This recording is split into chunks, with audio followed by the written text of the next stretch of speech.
Good morning. I'm Janet Johnson with Charter School Capital, and we're here with John Cairns, who is one of the founders of the first idea of charter schools and the first law in the nation about charter schools. We're honored to have you here, John. Nice to be here. Thank you. Along with Kirt Nilsson from Charter School Capital, and we're going to be talking about charter school performance and those kinds of things today with John. Good. John, we're doing a campaign at Charter School Capital called, surprisingly, We Love Charter Schools. Good campaign. Definitely a good campaign, I'm sure one that you can align with. So can you tell us in a couple sentences why you love charter schools? Well, I got interested in the charter school reform movement in 1969 when I was elected to the city council in Cairns.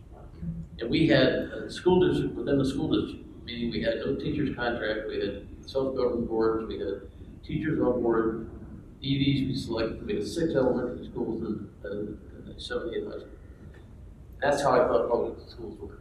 Wow. Choice was in place. So in our neighborhood, which I was a city council member, we could choose, parents could choose where to go to school. I didn't have any real responsibilities. Nobody knew who the school board members were, so they called me all the time to get involved. I got right in the middle of this. I had no choice, even though 2 school board members lived in my lot. Nobody knew who they were.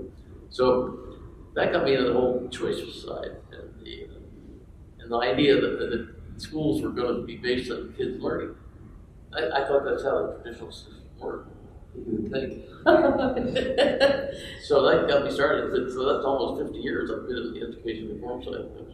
That's great. And so you mentioned how students learn in their schools. Within the charter school world, choice is obviously a big component. So is achievement. How do you think about achievement in charter schools and how it should be looked at, measured? I've been concerned about that since we opened the first school. And I think the movement towards tests tells something about the child's performance. And it's a measure. You can at least see the change of the test scores. That's a measure of growth. And there are other measures of growth which are not specifically tests. So I start from the standpoint of wanting to see the growth curve for the kids. And because charter schools can be more focused on kids one-on-one, and they spread their money across the classroom with as little administration as possible. There's usually 2 adults in every classroom. And they can do some remediation right in that room. And the other kids pretty much are self-learners, and they get them started on the project. In fact, I've seen several schools where they actually have tables of 8, and they start on a topic, and the teacher leads the discussion and gets them going. And then she'll pull out 1 or 2 of the kids that she knows need some help, and meanwhile, a senior learner at the table will run the program. So they're actually the kids were teaching the kids. I saw that even in first grade. Leaders of the future. You bet. So choice is a very powerful thing within the charter school world because parents can choose schools based on what they perceive to be the benefits of achievement. But as we know, sometimes schools aren't performing the way that they probably should. What are some routes that you see how that can be addressed? So what should be done with schools that aren't performing to the level that probably they should? The first place I start is with the board and the ED. And they have to admit, it's a hard admission to make. Yeah. And so the first step I take is I want the board and the ED to recognize they got a problem. And sometimes the board is very weak and they rely on ED doing everything. The board's got to rubber stamp. Too often that's the case. So I do a lot of board governance to try to get the boards to understand they need to know as much about the school and kids learning, not necessarily all the finance, but are the kids learning? I try to get every charter school to have on the agenda at least a 15-minute discussion about how are the kids learning in this area or that area, what area is working best, and it's and then inside the faculty.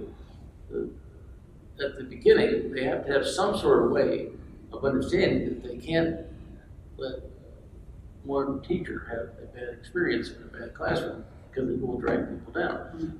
And it's compounded a bit because the charter schools typically get fairly young teachers. Right. most states have unionized, the teachers going to be a bit reluctant to walk away from a tenured job.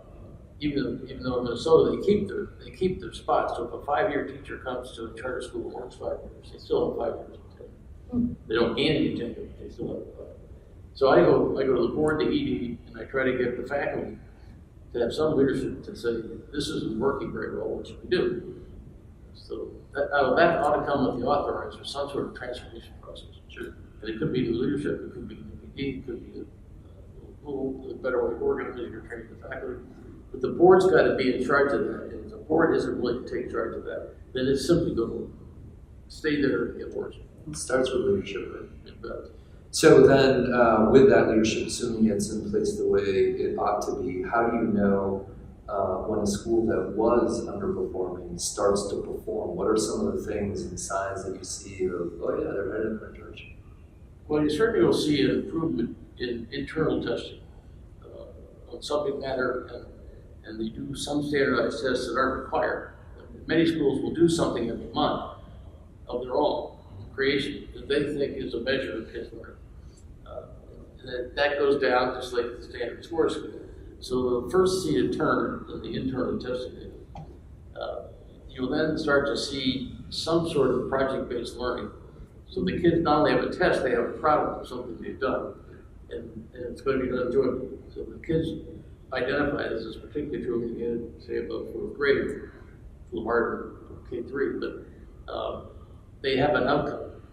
It's visible, touchable, and it's something that happens every month, not just once a year. And the third thing I would look to see is the enthusiasm from the teachers. Because if they're in a school that's not doing well, they're not going to feel very good about themselves.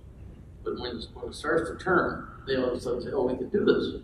This will really work. You see a completely different attitude, and then the board should be acting in the same way. So you start to see a slow turn up. And some schools can't pull that off. And so we have closures. In Minnesota, we have 165 schools open now, but in the 20, 30 years we've done this, we've probably authorized 260. And some of those schools today are new. So we've probably closed somewhere between around 80 schools, right, over the years. And lack of money, usually it's lack of enrollment. We've had no fiscal management closures for about 10 years because we've learned much of how to make that work. Yeah. We had a few rip-offs back in the first round of schools. So we watch carefully about the board really being engaged. That's a good sign.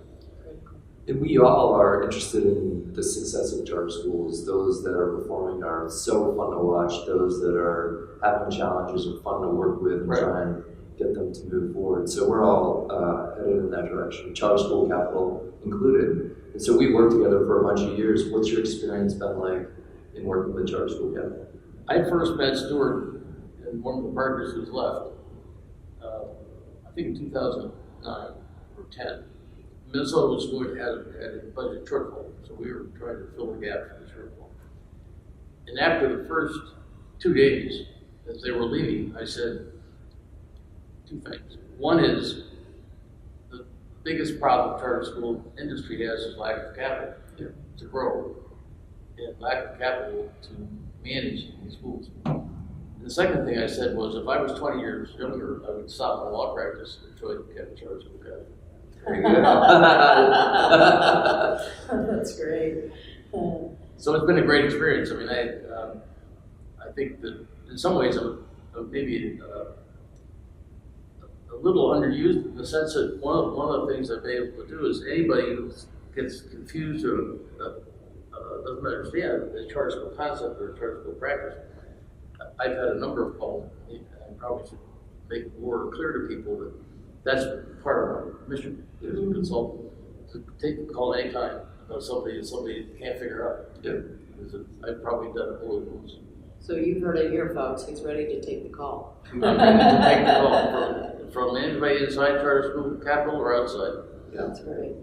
Well, thank you. Thank you so much, John, for joining us today. Good. And we really appreciate your work on our behalf, too. I think charter school capital is just a fabulous organization.